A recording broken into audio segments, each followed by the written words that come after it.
Okay, I'm live. So it's going to take a minute for my audience to catch up with me. Sorry, you guys, tech problems, but we'll get it worked out. So, what I need to do is send out an all call.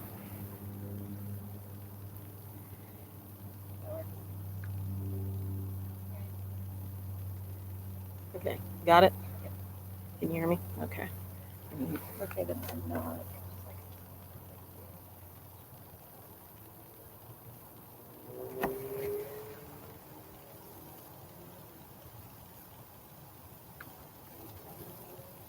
If you go to the latest listing on my page, then it'll give you the new key. Actually, like the picture of you that came up. Charming. I like it. Which one is that with the mask? Yeah. Yeah, it is cute.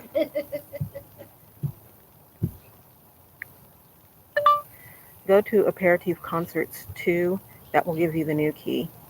Period. Sorry, guys! Exclamation point.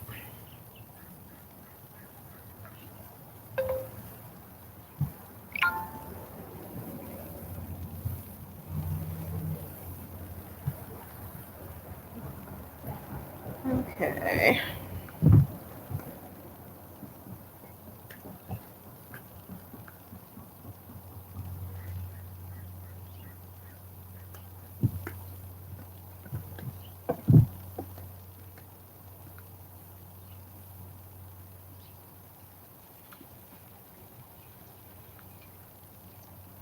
Okay, we're going to start in a little while.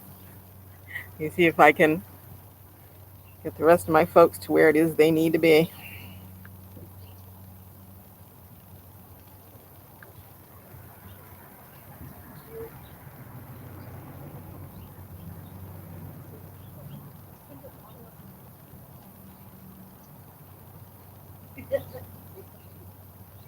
Okay, we've got 3 watching.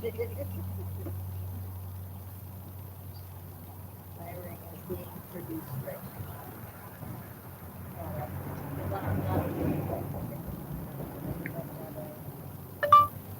Had to change the key, period. If you're having trouble, click on Aperitif Concerts 2.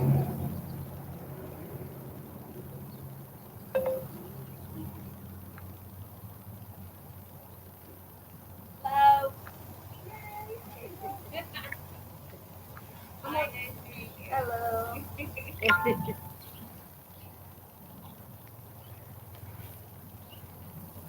Okay.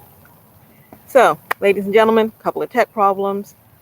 I'm going to wait for a minute to get a few more of you into the fold, and then we'll go ahead and get started. So, hopefully you can find me, but if you can't, we're doing the show.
Okay.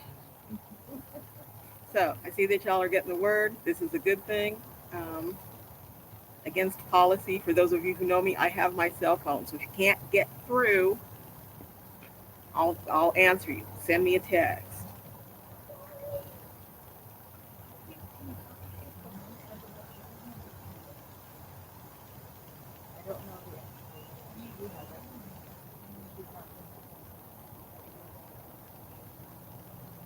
just tell them to go to YouTube. Tell them to go to Aperitif Concerts, the number 2.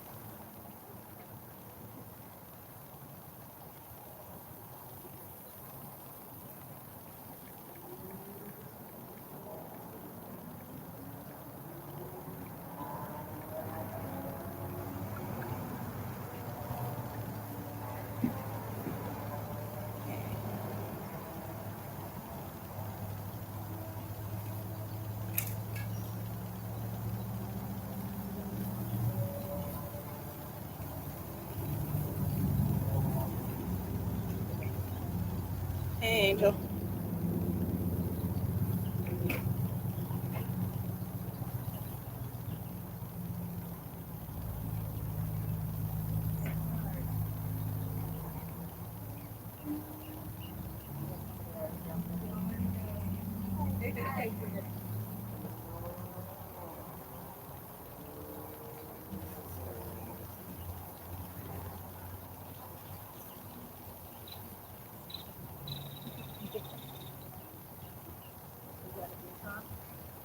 Actually, he is a multi-tool. He looks like a big one.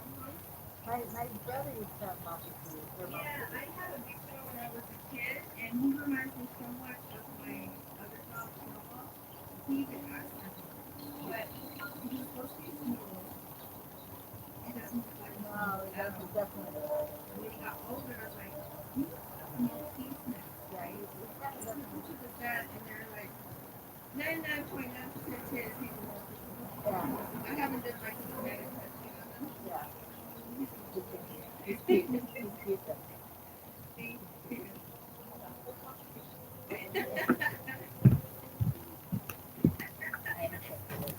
High anxiety.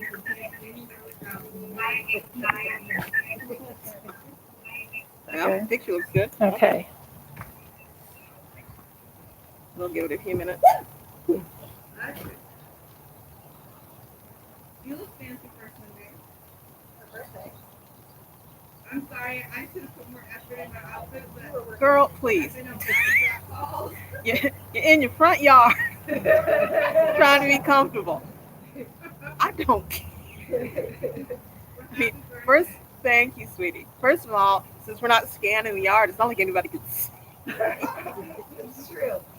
No shots in the yard. Give me like another month. It's fine. Okay. Okay, Jody's up. Brendan's up.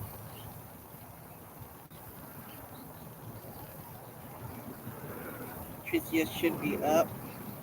But if not, oh well. All right.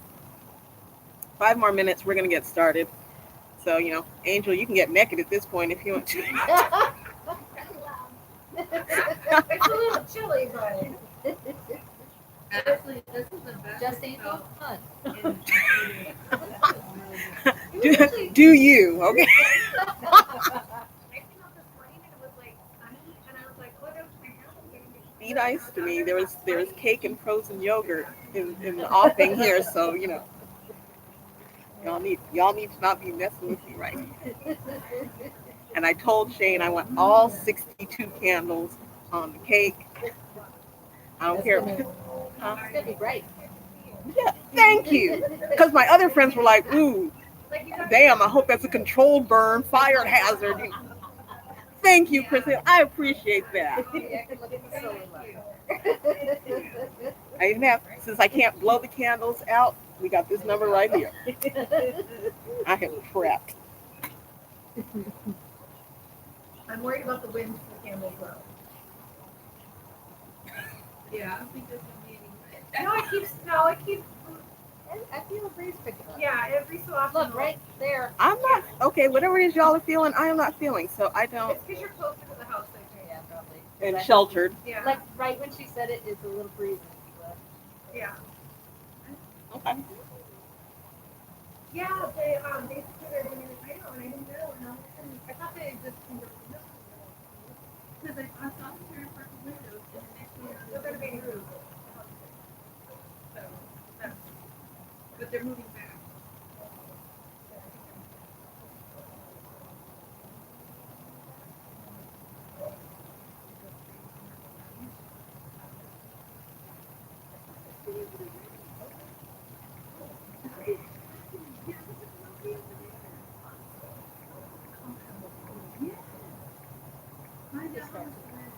I used to You and Mary, you can take down the right. So yeah, that's something that I can afford.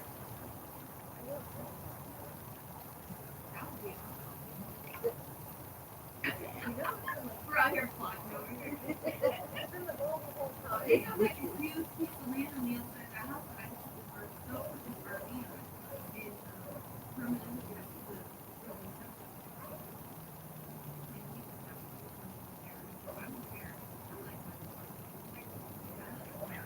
I didn't know about it when around the first power gas that we had the other. That was fun. I did because she was sweet enough to send me a note saying, "Are you okay?"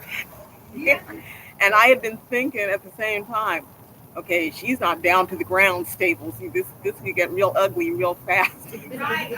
I was getting ready to run out. And you could just hear it within the second day. I was getting ready to put on my shoes, grab my umbrella, and check and make sure you were still in one piece because I just knew deep inside my heart sometime during the night I was going to hear, boom. Yeah. I was just waiting to see your head just kind of fly away. That's what happened to my the back. Oh, that thing got tore I up. get a. I don't know how far up it is. It's probably like one thing tore up. I gotta get on the ladder. Yeah, but when I saw it, they said the top, the canopy covering had just, and it was bent. That frame was bent. Yeah, Juan and I got it. Straightened it out. Yeah, I saw that because I went back out. It's like, okay, my eyes are screwing with me again. I was thinking all the stuff, something put some stuff on the back porch and then get it all off. I was like, did it get caught in the wind? I'm thinking, and I told it, no, and I told the kids too, I'm like, get out there and get everything. I was For all the good that did. Yeah. Okay, Okay. we go live in 2. Okay. Get your yayas out. I was just thrilled that the glass door didn't get broken. Yeah. Or the window, because the whole gazebo picked up and was like, the top part was like hooked on top of the roof, on the rain gutters. And then the legs were up, like going towards the glass door. And I just heard the kids crash. I was teaching too, but I was like, hold on, kids, I'll be right back. And I'm like, oh shit. And I'm like, did it break the door? I don't think it did.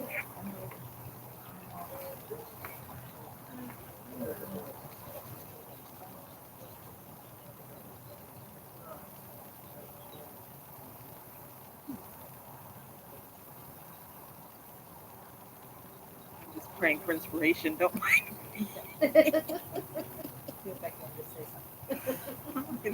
In a minute and a half, I will be. I'm just waiting, see if my friends are clocking in. They seem to be getting it, so. Let me just double check.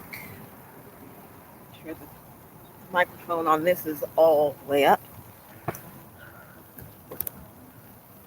Yeah. Okay. Actually, we're good. We're only 13 minutes down. It usually takes longer for us to get together anyway.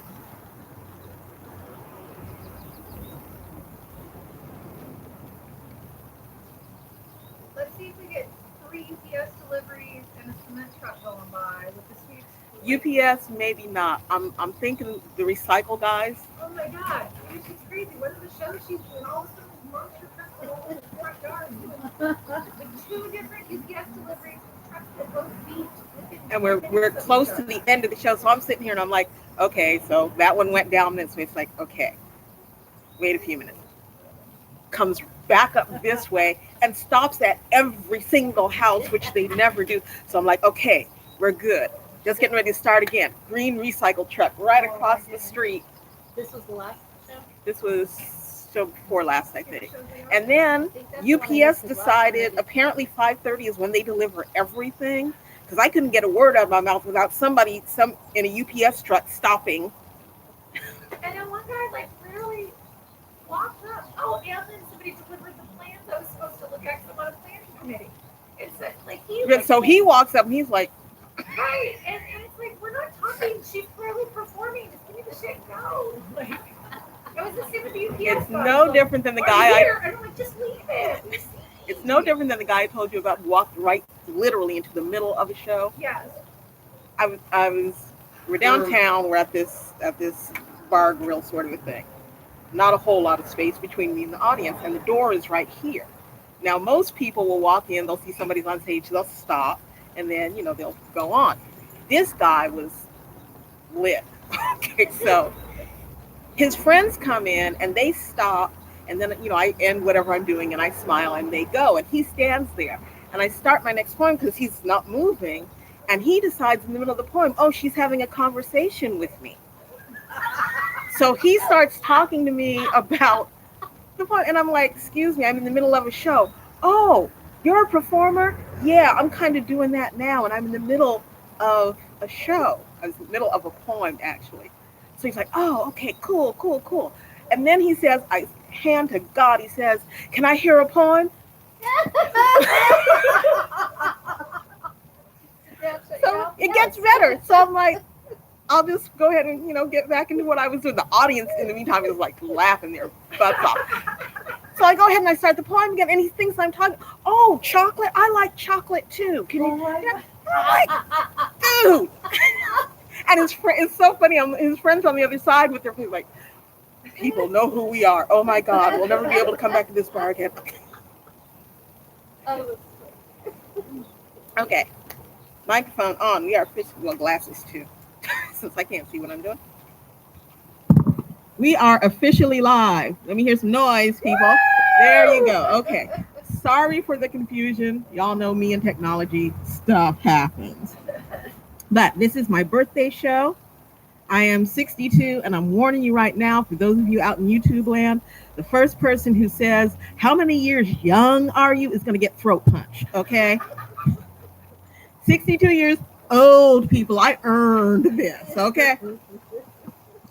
So, for those of you ladies who are wondering, should I like do the hair dye thing? Should I, lie about my age? Should I say, yes, I'm however many years young? No.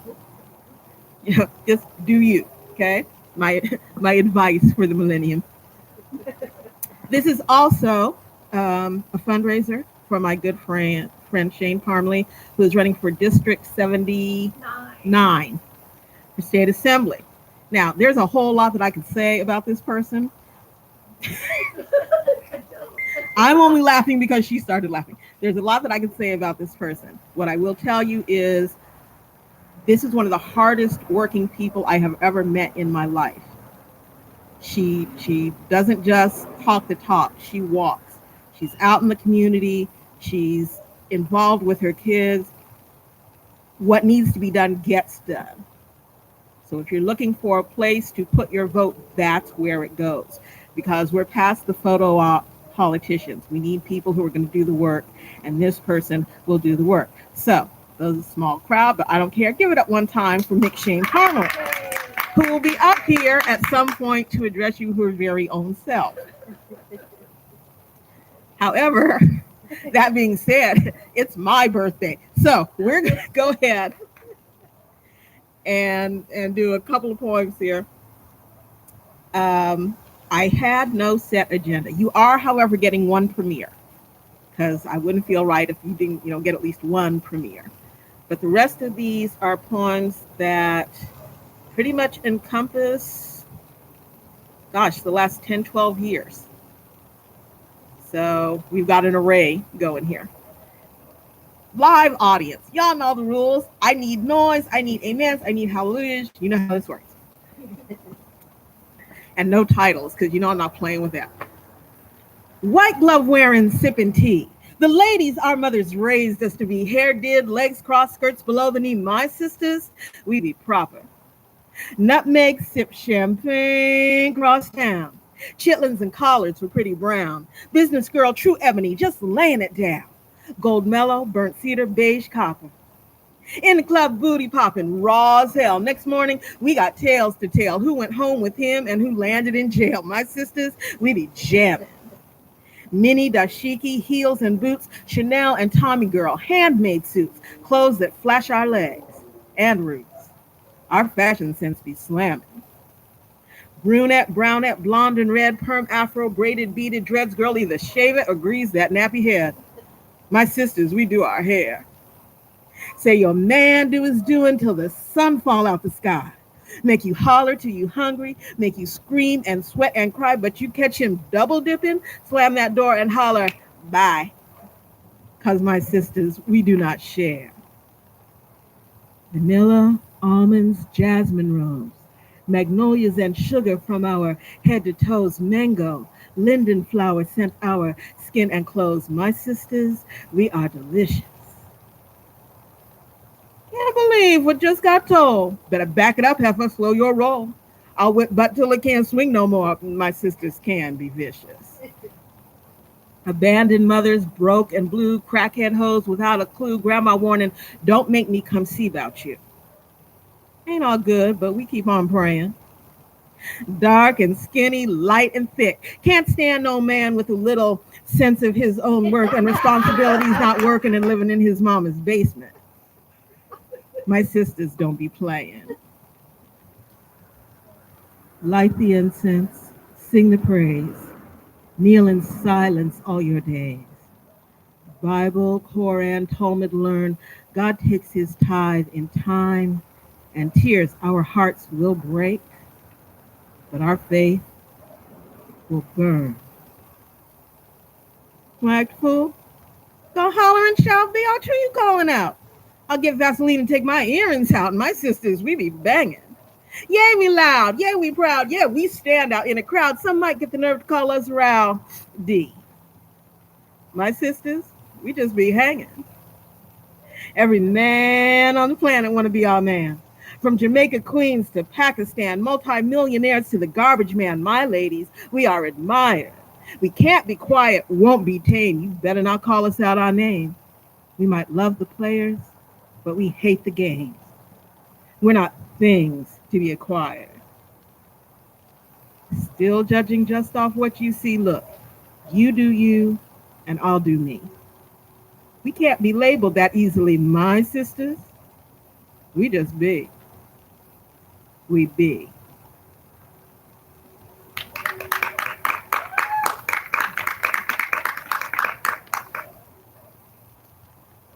So why I'm even bothering to do a love poem, I don't know, because, this pandemic has been going on for what, 8 years now?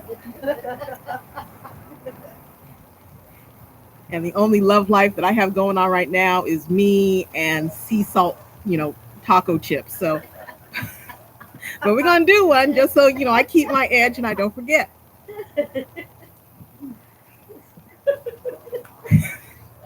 Sorry. It's okay. The advantage, one of the dreams of my life is just to have an all female audience and no filters. I think I'm here. My baby's walk is a sugar glide. Proud like a panther, smooth and easy ride. Sugar glide and honey stroll. Little girls giggle. Big girls pout the grands, bite their lip and shake their sore bones out when my baby walks. Oh, me, oh, me. My baby walks. Oh, me. My baby's clothes fit like the sun fits the soft brown mountains when day is done. Pants and suit coats cut just so. And the brothers glare while their girls do stare. The grands moan loud and fluff their hair when my baby walks. Oh, me, oh, me. When my baby walks. Oh, me. My baby talks like a gospel shout that sweet talked to Drazareth and turned it out. Baby talks like a sinner's prayer that took an angel unawares. Little girls make eyes. Big girls hang heads. And the grands say, butter me some of that bread when my baby walks. Oh, me, oh, me. When my baby walks. Oh, me. My baby's smart and sweet and fine on my heart and in my mind. His smile, Lord, makes the sun to shine. My knees do quake. My body aches. He ain't just my sugar. He's the whole damn cake. Love his touch and talk and smile. He's grit and grace and silk and style. And my baby walks straight to me. To me, my baby walks straight to me. Oh, me.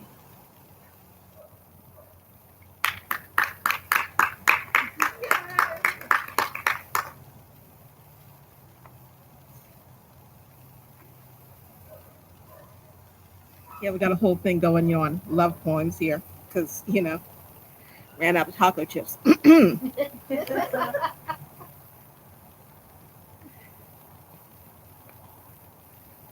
I fell in love at a reading last night with a man who was cute and older. Now, for the record, I have a thing for cute and older. Brown skin, about snow white hair a certain way in his walk, but it was the words, his words.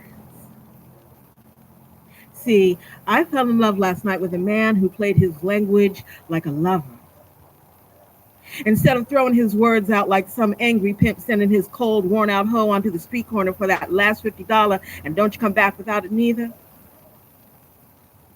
he caressed each syllable with a rose petal between his lips, whispered, adios, querida, and let it leave with respect. So that when he asked inside his first poem, what's for dessert? Every woman in the house lit up, jumped up, sparkled, take me. Except me.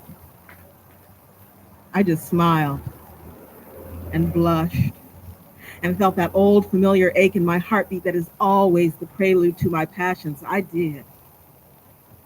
I fell in love last night with a man named for a place I can never go back to and a place I've never been. I lost a friend when my mother died. She lives there still. We do not speak. It is a quiet, dusty prison, and she is already dead staying there. Her soul is old and worn as the lamps lining Main Street, and I will never go back. Oh, but I nightly dream of his other name place, where music flies in, out of speech, and laughter and light that kiss the bluest water in the bay, and I want to go there. And I want to be with him when the light and music kiss his tongue and tremble, quick and blessed as stars, and not to disrespect his woman, but to mesh his heart with mine, the fire creating most beautiful hybrids of Spain and Africa. To tell stories to the rest of time is all I really need. And not to disrespect his woman, but oh yes, I do want his children. I want them on my bookshelves, along my windowsills, crowding, spilling sunlight over all the other words in my life. I want my heart stopped, my mind made love to, my soul warm in the grace of a man who is named for places I can never see again, places I need to see for the first time. A man who treats the words like whispered, cherished lovers, whom he releases with an adios, querida, and a rose petal between his lips.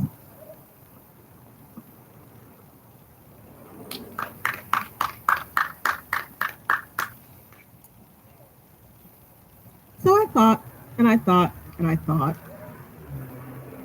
and there's some older stuff that I wanted to do, and there was some light stuff that I wanted to do, but it was 6 o'clock in the morning when I was thinking. So when I regained consciousness, I thought, well, maybe not.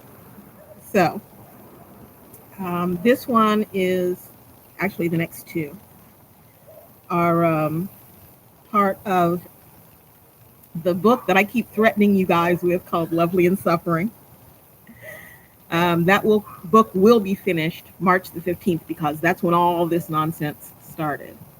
And it will be released, please Jesus, by the end of March, beginning of April. The first one is just because I was pissed. Incidentally, I am still pissed. I want to thank all of you people who haven't figured out how to wear a mask.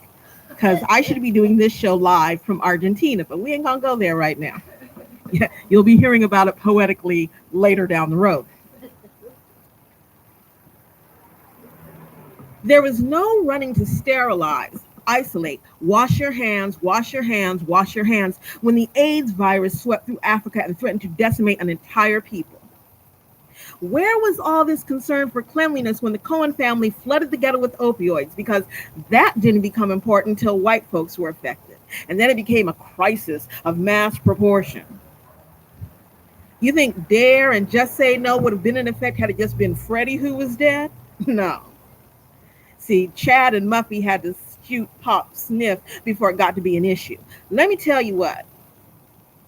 If this virus only affected Black and brown people, you wouldn't be hearing anything about it, except for a whisper of, you see what those people bring in when you let them in. A handful of nauseatingly woke celebrities might throw us a telethon or cut a song that you can play over and over and over again on Spotify. If this COVID only affected white folks, there would have been a cure in the first 2 weeks. As it is, where do you think the trailers for vaccine volunteers are popping up? Well, where do you traditionally find a guinea pig? On a wheel, in a cage, hurtling happily through shit in the shavings and only occasionally biting the hand that feeds him. One of my friends posted, wash your hands like you're shaking hands with the president. Girl, please. First of all, I do not acknowledge fantasy. We don't have one of those right now. If I ever did have to touch hand with the jackal currently in power, I would require a full body bleach scrub and ritual burning afterward. They don't make Clorox that strong or fire that hot. The hypocrisy of this mandate for cleanliness and care chokes me so hard that there should be fingerprints on my vocal cords. 44 million dead worldwide as of right now, over 250,000 and more here in the US as of right now. How hard is this to understand? We are dying due to me first, me only, not my problem, because my grandmother is fine and my baby did not die last week, but somebody's did. Somebody's grandma died. Somebody lost their baby. How does that not hurt you? How does that not threaten to break your faith? I still have mine. My faith. But I have quarantined for the last 8 months in recognition of the fact that this is not just my problem, imprisoned by the fact that because I am Black or brown or poor, because I'm not important enough, not Republican enough, can't make any money for you enough for you to wear a mask and wash your hands, it hasn't affected you.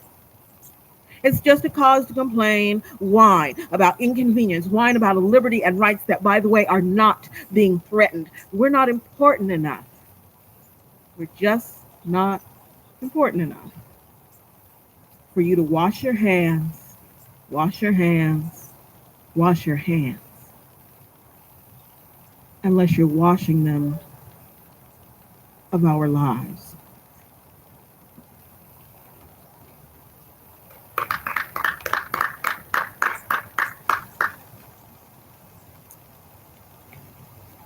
I think it's time for a premiere. What do you guys think? Okay, that's not a whole lot of enthusiasm. Let me try that again. I said, oh, yeah. New poem. Yeah, okay. This is literally hot off the press. I wrote this yesterday afternoon. Shane printed it for me last night. I wasn't allowed to look. She was not allowed to look. That's not saying that she didn't. I did it. She swears on what is left of her honor that she did not. I had to see the title and I was like, damn it. And I Well, that's, yeah, well, you have the title because I put it in the subject line. But anyway, this one actually, there is no title for this one yet. I'm still working on it. This was a conference some years back. He and I hit it off right away. Laughed, rolled eyes, sent notes during the dull and boring parts. Every break, every lunchtime, he was right there. Smiles and praise for the points I made, the conversations I held, my way, my words, my wit. Now, I'm not blind nor egomaniacal. I know when I'm lighting and being delighted in. I know when I'm lit, not that way, and delighting. So after the last meeting, I asked him about a relationship. After running the checklist, of course, no ring, no possessive exes, job, a good vocabulary, dress nice, and his mama lived 8 states away. For the first time that week, he stopped looking me in the eye, hemmed and hawed, and then said, "You know, you're obviously intelligent, interesting, admirable. I'm flattered, truly, but we can't date because you're not a size 8." He went on to repeat, "I'm flattered, really, but I couldn't let my boys see me with you. It's well known that I like my consorts thinner. But I like you. I really do." The moral of the story? This is why Stacey Abrams isn't vice president. Nobody is talking about this but the sisters, and this sister is going to break it down so that even the folks in the back can understand. Stacey Abrams gave us the numbers to turn Georgia blue. 800,000 votes, 800,000 possibilities, 800,000 freedoms, 800,000 voices of people that had been gerrymandered, ignored, Jim Crowed into submission, never really considered useful or human. She gave us those numbers. But the only number she got back was 100. Not as kudo for the level of excellence achieved, not measurement of the gallons of blood, sweat, tears poured into this campaign, not a count of the numbers of hours spent weekly making sure Georgia did all we needed, pleaded, begged it to do. No, it was the number of pounds they told her to lose if she wanted to be seriously considered for second chair.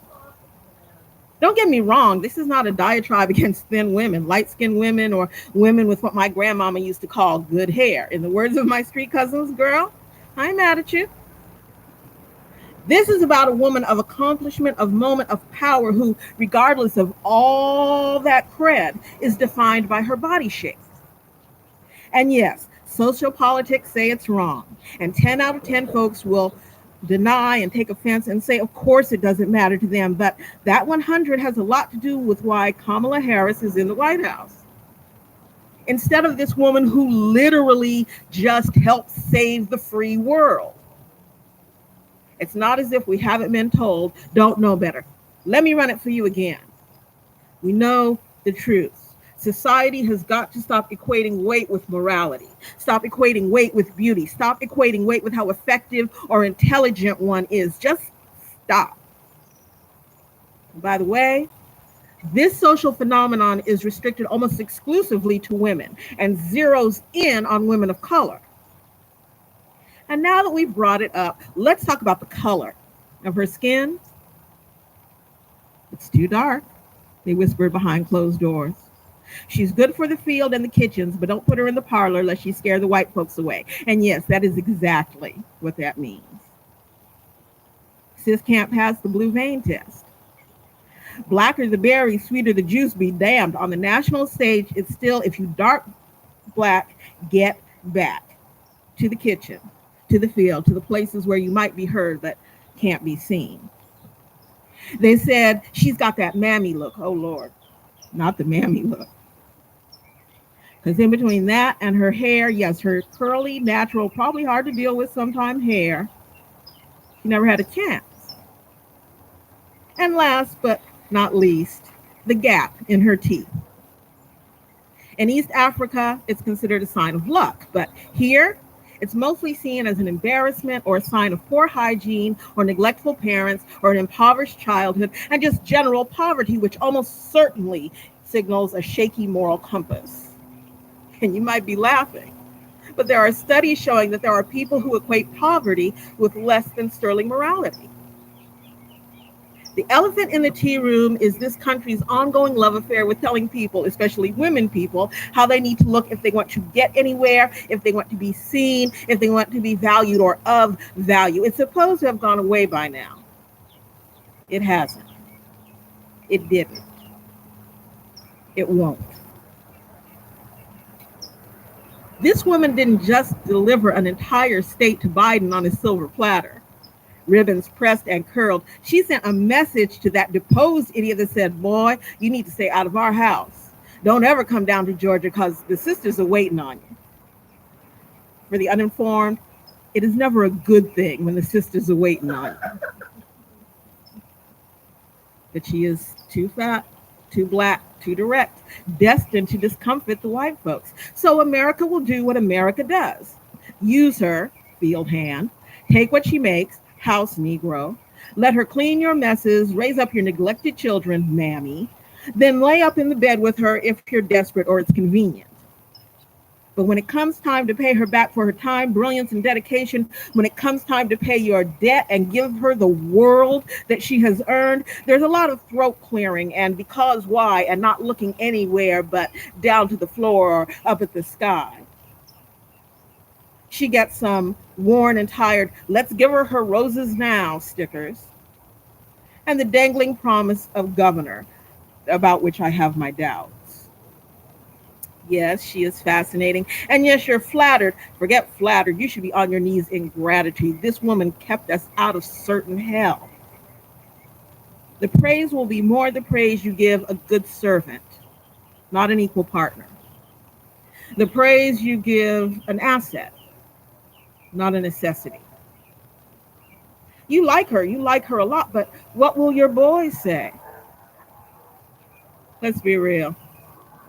America and Stacey Abrams might dance, might flirt, might hook up for a minute. But it will never be anything more serious than that. Forget a marriage.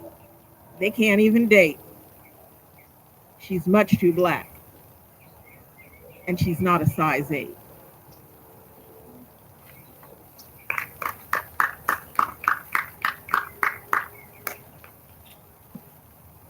So on that note, I'm going to hand the mic over to Shane for a minute. Just to talk a little bit about what's going on and what's going on. So live audience out there, give it up for Mick Shane Parmalee one time. I just have so many questions right now. That's like, I think she just saw the look on my face, and so I found out at 10:30 last night that she was going to pass the mic off to me. I was like, oh, I'm speaking. So happy birthday, Stacey. Thank you. Thank you for sharing your life with us and our family and being like my daily mentor and person who support, like, honestly, this is who keeps me going. I'll just be real. So I actually do have a lot of questions. I'm like, wait, what happened? And who said what? And where is this written down? Because I have some research to do now. I'm still pretty speechless from that poem. And yes, I think Stacey Abrams should be president. So that's, woo. Okay, so I'm running for state assembly, and that's it. That's all I'm going to say. I'm gonna get in trouble later. Yes, you are. I literally, so what am I? I like, this is your day. All right. This is her day. So it's happy birthday. Just quick, tell the folks again what you're running for. So, okay. And then you can go by. I'm running for state assembly in a special election that will be held sometime in the next couple of months. So it'll just poof appear out of nowhere. It's not on a lot of people's radar. It is, and now that everyone is is registered and voting by mail, so everyone will actually get the ballot delivered to them. It's Assembly District 79. Dr. Shirley Weber was promoted to Secretary of State, and now there's an opening. There's several candidates running. Lots of good choices, I'm not going to lie. I am running for it because I am a parent and a teacher and an activist and a community organizer, and I pretty much spend 90% of my waking hours working, either teaching or working on issues that affect my students and their families. And so at this point, it seems like a good opportunity to push up to the state level and actually have the opportunity to write and support legislation that will mitigate all the crap that I'm trying to deal with here at the local level. Not I, like we all are trying to deal with this stuff. So there's specific issues on housing. People always talk about affordable housing. Really, we don't need affordable housing. It's not affordable to working class people. We need low income and extremely low income housing. We need money pushed out and some type of mandate to increase the housing stock at the low income levels. We need permanent supportive housing at a much more rapid pace than we have. I'm a third generation San Diego resident.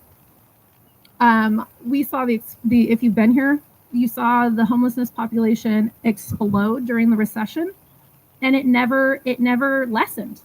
Like, it's gotten worse since the recession. We had our housing market bounce back. We had all these out of state, out of country investors come in, swoop up the stock, jack up the prices, and so now people can't afford to live here. And that's a statewide issue, but it's very specific to San Diego.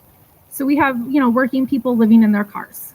So I think the state of California, which is the 5th largest economy in the world, and has a supermajority of Democrats at the state level, should not have so many people living in poverty, scrambling to survive. During this pandemic, why do we have so many mutual aid organizations that have sprung up and having to do the work that, quite frankly, the government should be doing? We have billionaires, we have billion-dollar corporations. Why are we not taxing them?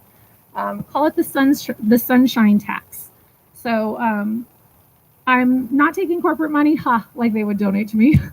And I'm here for our community, and that's it. And if you have more questions, you can contact me on Facebook or hit Stacy up. But I just back to Stacy, I feel really blessed that she was a friend of a friend, and the universe brings awesome people into my life, and I try to say yes to that. And I am so thankful for Stacy. So happy birthday, Stacy.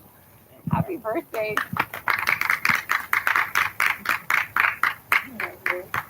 And that was the best poem ever. That should win an award. Okay, so if you're on and you can relate, then donate. You can send the money to the PayPal or Cash App information that I have listed, and I will pass it on. I'll post a link because you have to report donations. Okay, and Shane will also post a link. But anyway, yeah, this is the person who needs to be at state level so that we can deal with where we are right now. That being said, back to the poetry. Let's see, something a little sassy, I think. Like you haven't heard that already, but I know. It's a shock. Just breathe deep. It's gonna be okay. I have decided to good time my way through the summer. Pile my hair up high, polish my $129 Italian red FM pumps, and dance till folk drop from trying to keep up and whisper about me when I'm gone. I'm a party till skies don't rain, chicken can't fry, and the last dog howls. Take my act on the road and eat up every floor between here and the east-west coast like I know tain't no thing but a thing. Then on to Europe, where I will bat eyelashes and coo in France, toss kisses in Italian, bare shoulders in Spain, and swing my hips to say, "Oh, baby, come on, see about me" in High Persian. Have men dropping jaw and begging on all available continents. I'm going to go on like it's 1999 all over again. I'm going to hop a space shuttle and take on amongst the universe. Sip champagne from Orion's quiver and make Venus take off her earrings and get some Vaseline if she want to keep her rep. I'm a swirl, skirts, fly with certainty, step, roll, jazz, shake, salsa, get my groove on, be bad with my purely unadulterated self until the galaxies are set fire from brushing up against me. And if you, tonight, will kiss my hand, smile pretty, and say my name like diamonds in your throat, I will let you come too.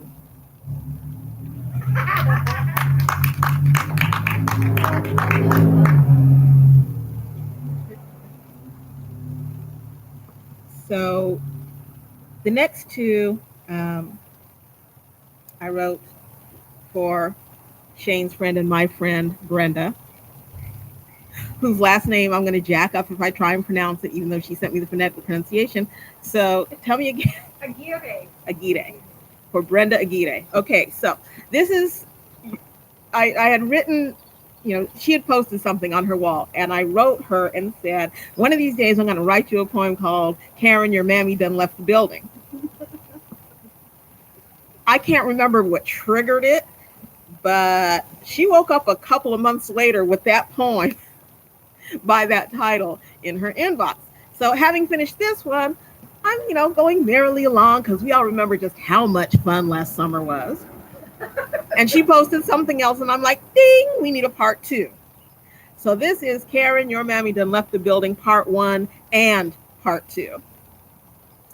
And yes, Brenda, when I see you, I'm going to talk about you because I've been inviting you to hear both of these for the last 2 shows, and you have not come up. So there will be a discussion, but never mind all that.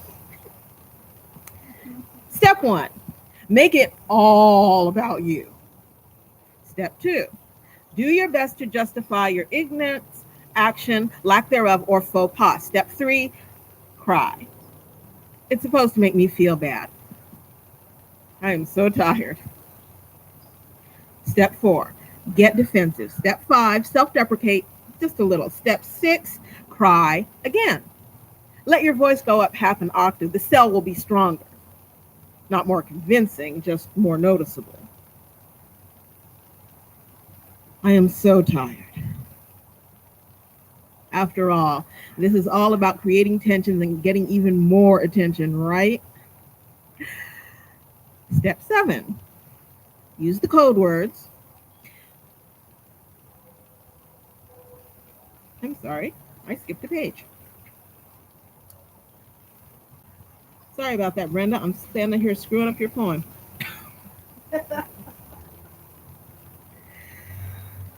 It's okay. We're going to keep going. Black and brown girls get the taste of their own tears slapped out of their mouths on the quick by mothers and aunties and grandmas who refuse to let us roll tongue and savor what the world is ready to crucify us with. We don't display our tears for just anybody, which is why when you get a sister to show them, you got to get right and give your soul to the Lord, because it's about to get so deep you most likely will not be coming back alive. We have long known those particular waters are rare resource. We don't use it up.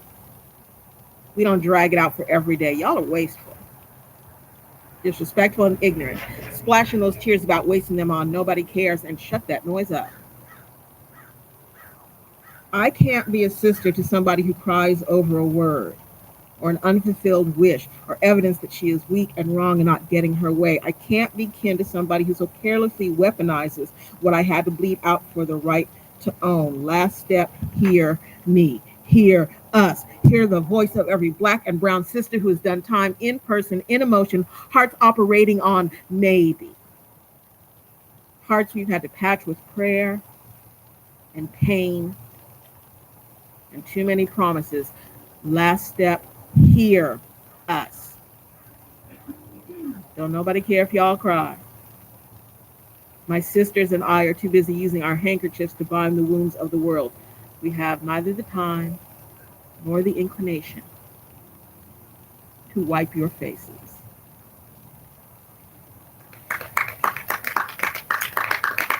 I have to tell you, in all the time that I've been doing this, that's only the second time that's ever happened. And I wish I could explain why. See, that's what happens when you choose poetry at 6 o'clock in the morning. But I'm checking this second one because we're not doing that again. Okay, yeah, good so far. All right, part 2. This one's complete. We're on it. On a scale of 1 to 10, 1 being back away slowly from the cookout, nobody needs to get hurt, and 10 being me offering physical violence to elders, as in I will slap your grandma and mine in the middle of Main Street at high noon for this. My irritation level is at about 45 and rising. See, all this crying and pearl clutching got me in a non-conciliatory frame of mind. Miss me with that noise, please. Why is my pain only validated by your distress when Black, brown women cry for their babies? Why is it necessary for white tears to validate the experience? Is it because we've done it so often that our tears are invisible? don't count anymore? Why is any conversation always at your behest? We've been wanting to talk for centuries now. Why are our lives suddenly worth taking notice? Because you finally decided to take notice? Well, then, it must be important. Check it. One white woman got upset one morning, spilled her coffee, got on national news, and changed legislation. We get up upset every morning, every hour of every day, spill all the tea, and get called gossips, abrasive, nasty, and non-pleasing. I was raised up carefully, well-born, and well-bred. So the most that I can say to you is that you may personally kiss it right here, because F that is. Go on and laugh. But I have ancestors to answer to. Sorry, Grandma. Speaking for sisters everywhere, keep our names out of your mouths. Because in case you hadn't got the memo, whatever you start, we are going to finish. Don't waste your tears on trying to impress us with your pain. We live where you only visit. And tourists, quite frankly, are not welcome. Sisters bleed, bond, and back each other up. Y'all want to eat the cake and not clean up the kitchen. Then get upset when your dainty selves catch hands or our ambitious dreams without stopping to drink at the river of your opinion. Some of y'all so weak, you can't even take a Becky between the eyes.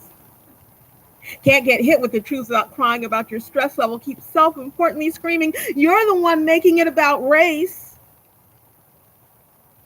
Because it is. It always has been. You want to call me sister? Prove you fight like I do. That's right. You have to prove it. Don't want to see your pink cat hat or your notorious RBG t-shirt. Show me oppression turned into beauty marks, like children with full bellies, and laws that protect everybody.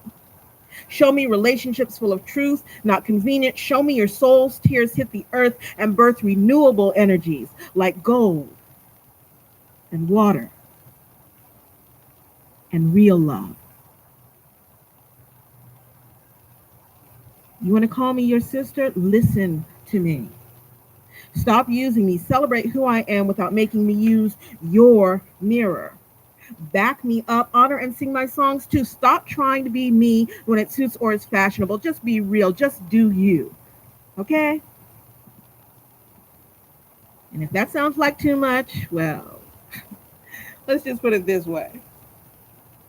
If after using my milk to suckle your children, after raising those children so they could sell or slave me and mine, after scrubbing your floors and your clothes so you could go to fundraisers where I got talked about as the problem, after giving the backseat in movements I bled out over, after moving ahead as an exemplar to my sisters, only to be judged by the standard by which the world celebrates everything you do or say or decide to be, if after all that you decide we're ungrateful or impatient or too angry, you know what?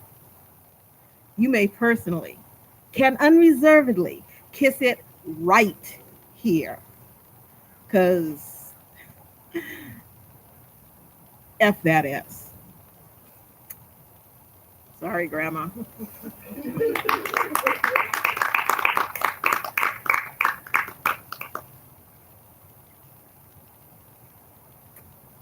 There's one poem that I've been hanging on to. I decided I was going to do it today, and it's the second to last piece. Now, those of you who have been following me for a minute, those of you who are my friends and have watched me, we'll say, evolve through performance, know that I almost never do a performance without a song. And I had to make a decision today because I had 2 days of dental work this past week, and my singing voice was like, no. So we're going to do this. And actually, there are 2 points I'm going to end with, but this one I've been waiting to do. And I haven't done this one, in the before times when I was actually allowed outside of the house. I used to do this one almost every show. And the way I introduce it, the way I'm still introducing it, unfortunately, is I am waiting for the day when this poem is just an entertainment, not the truth.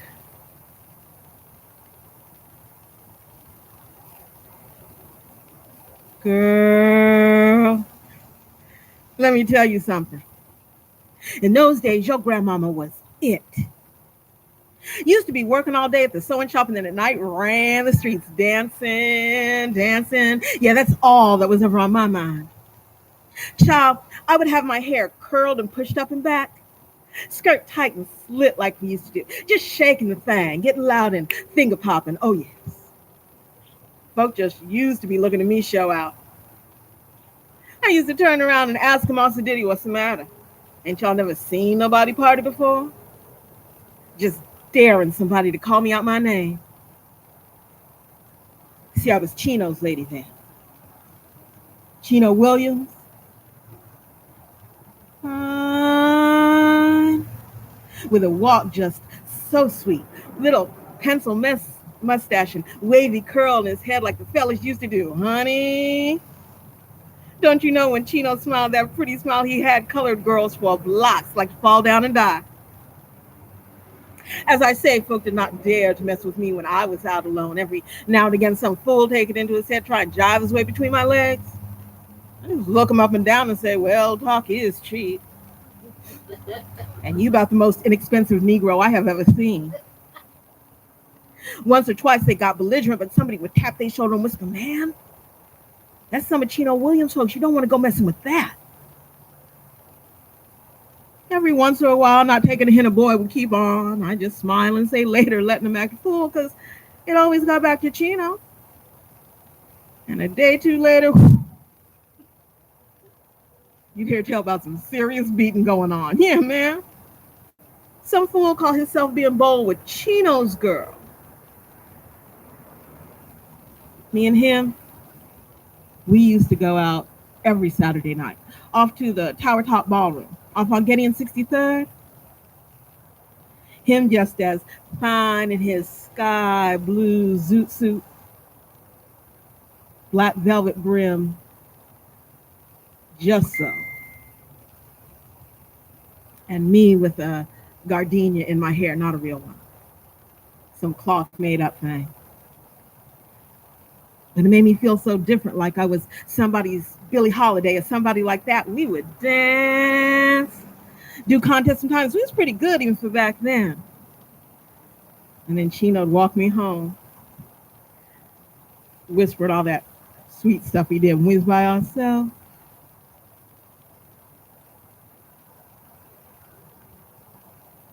One night, some white boy with a big mouth and not much sense put his hands on Dolores.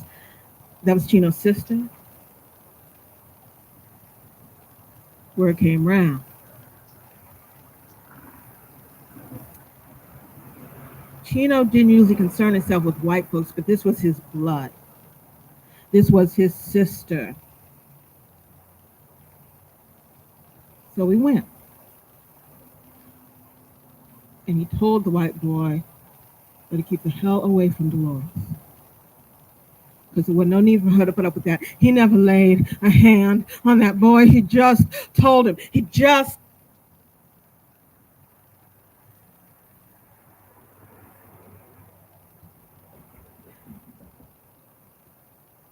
he told him.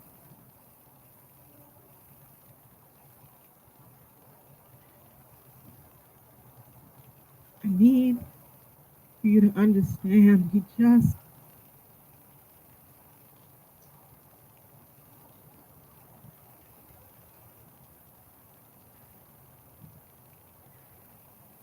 the next Saturday night,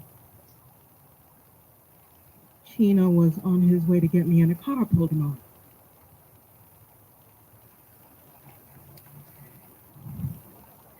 Bunch of white folks in it.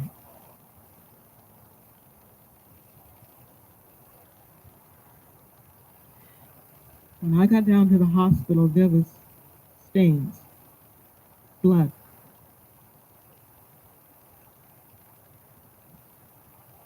All over that pretty blue sky zoot. The doctor was saying something about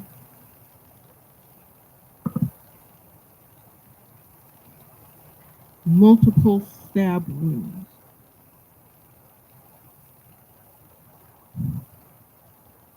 I wasn't hardly paying mind, just standing.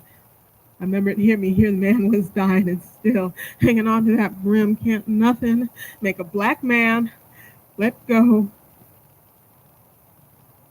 his brim.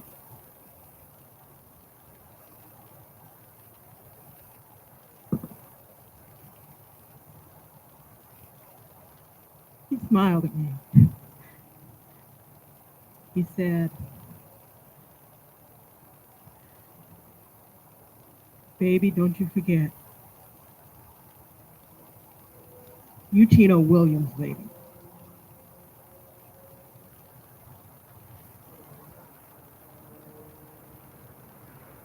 And then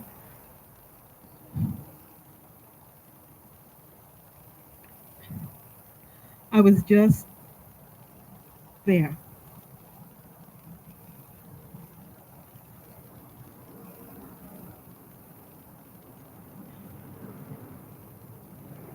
Still watching him hang on to that.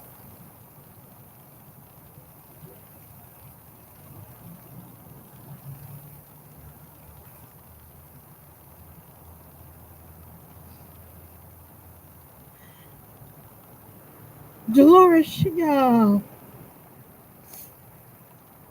moved away somewhere. I came up north to work for a while. That's how I met your granddaddy. Um, he always was real nice to me from the first time I met him in church. Everybody always said we was a good match.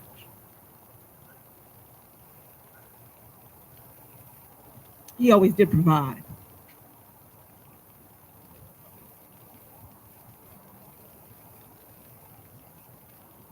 Well, no, honey, I didn't love him. But we didn't marry much for love in those days the way folk do now. But I've been happy.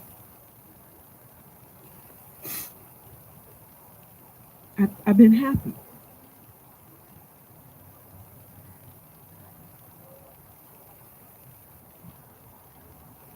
Well, yeah, I did used to think about Chino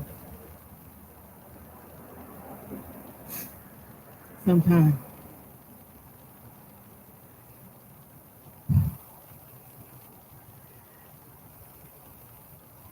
It still hurt a little bit sometimes.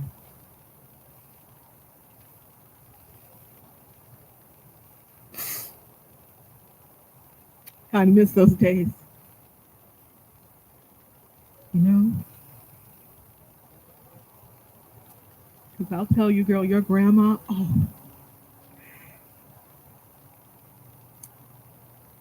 she was something on those Saturday nights. Me with that white gardenia in my hair like I was somebody's Billie Holiday.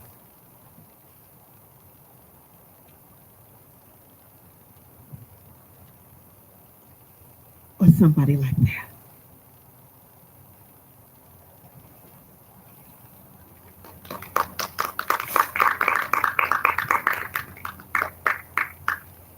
Having now brought down the tone of the entire performance,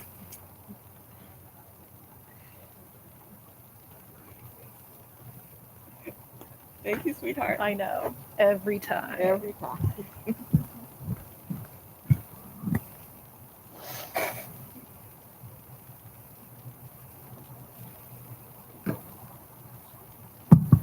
So the last two I am dedicated to every person who's sitting in this yard right now. Yay! Because y'all will feel this. And again, I would like to stop doing it as an entertainment, but apparently the world just needs to keep hearing this until we get it right.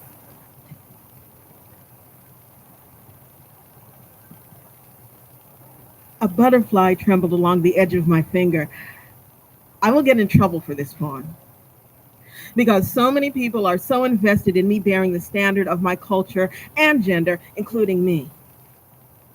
Convinced that my life is not meant to be separate, that my strength, my resolutions are half of what holds the world together, the way and why of how I love is the other half.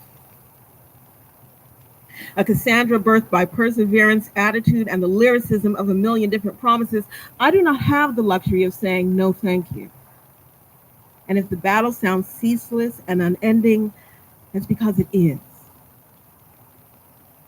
But sometimes I have to breathe just for me, sing just for me, and ignore the fire news from all my sister girls' battlefields, be beautiful, intelligent just for me. And today a butterfly landed and trembled along the edge of my finger, and the world did not fall down, and the world did not fall down, and the world did not fall down. I know.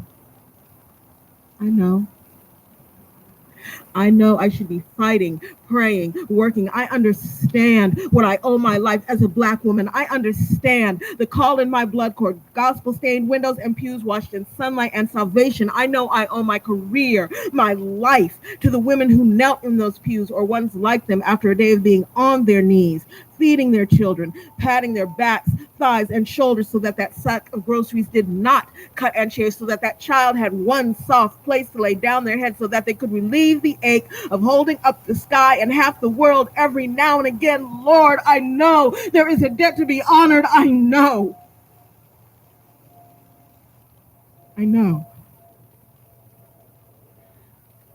But today, a butterfly trembled along the edge of my finger, and I took a breath, and the world did not fall down, and the world did not fall down, and the world did not fall down. I should be on my knees, praying till angels' wings are broken from the exhaustion of carrying my messages. I should be marching in a tide of righteousness against people who will not acknowledge the rights of others or think they own other folks' decisions. I should be on stages, shouting my truth, singing my hopes, telling stories for the brains and hearts worldwide who are empty, aching, tired, hungry for a chance to speak. And I do, I will, I shall, like every other woman in this world. We do, we will, we shall, but some days, not many, some days, a butterfly, shivering color and light and scented of small miracles, falls gently out of the sky and explores an entire world in the palm of your hand. And between one stroke and the next, you can hear your song for just a minute, your heart beating for just a minute, your soul warming just enough to take you through the day for just 1 minute. Breathe. Breathe. Breathe, sister. Breathe, warrior. Breathe, mother, daughter, love. Accept the blessing. Just stop. Let a butterfly tremble along the edge of your finger. The children will be fed. Work get done. Your love's loved. It will be done because it has always been done. You know this. Accept this. Stop. Breathe for just that one moment. Stop. Breathe.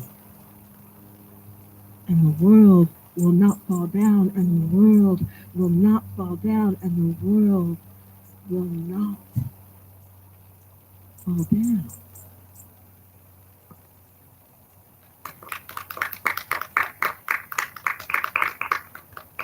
So, last poem, and then we are going to have cake and frozen yogurt, because Shane got up this morning, bless her heart, and baked the cake for me.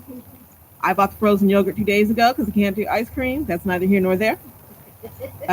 We're going to be grubbing. Y'all do what you need to do. But if you were able to relate, then please donate. Let's get this person, again, where she needs to be, because she is going to take us where we have to live. So vote Shane Parmley, and I'm going to do my very last poem. And because I'm just this way, happy birthday to me. Okay.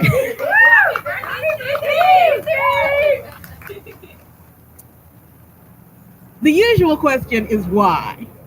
What made you be a poet? I've heard about how death turned some people, jail time, bad fortune. I can't claim any of that. I am a poet because even at 5, you know when the Lord is talking to you. I am a poet because God laid his hand on me and said, "Here am I, now speak."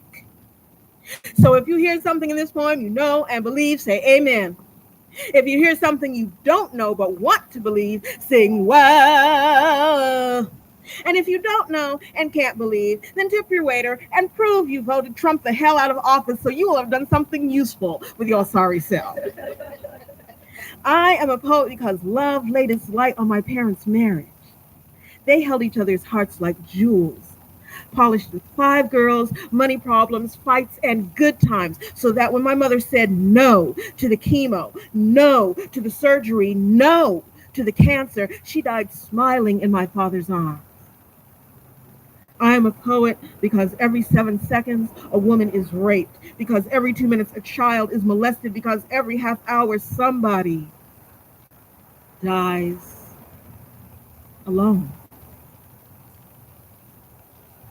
And every hour on the hour, government commits genocide while big business pats itself on the back. Because I applaud innovation, but tradition is the fire at which my soul warms itself. I am a poet because my nephew's smiles hang the stars. I have friends and sisters whose personal job it is in life to mess with me all the time. Because my baby misses me so bad when I'm away and loves me back home so sweet. I am a poet because using the language properly is like good sex. If you can't stroke it, kiss it, taste it, then lay it down till it screams with every intended passion, keep your damn mouth shut. I am a poet because of Aretha Franklin, Langston Hughes, Mahalia Maya, and Dylan Thomas, Mary Evans, Sonia Sanchez, Gato Barbieri, Nora Jones, Duke Ellington, Nikki Giovanni, and Shaka Khan.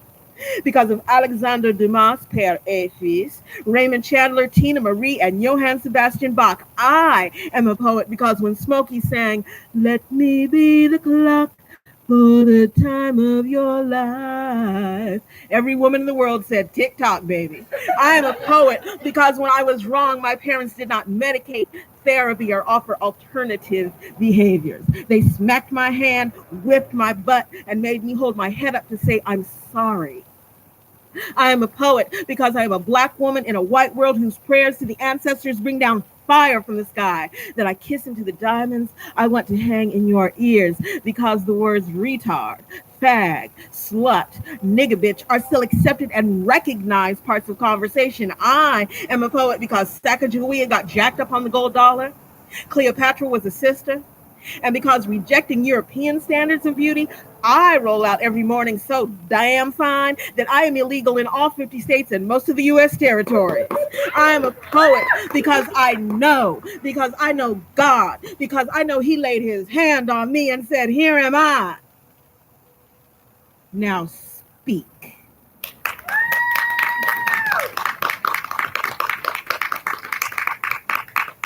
So, ladies and gentlemen out there, folks right here where I can see you, thank you so much.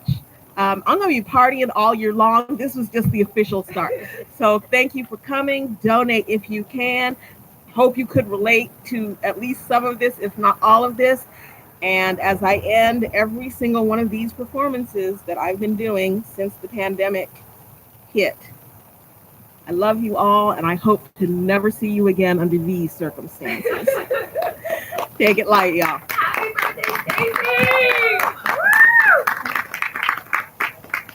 We're not as good of singers as you, though, so you're definitely going to have to turn that up when we sing. Well, I'm killing the transmission now, so only the people around. Okay. Let me wave as I leave. Bye, y'all. Thank you so much.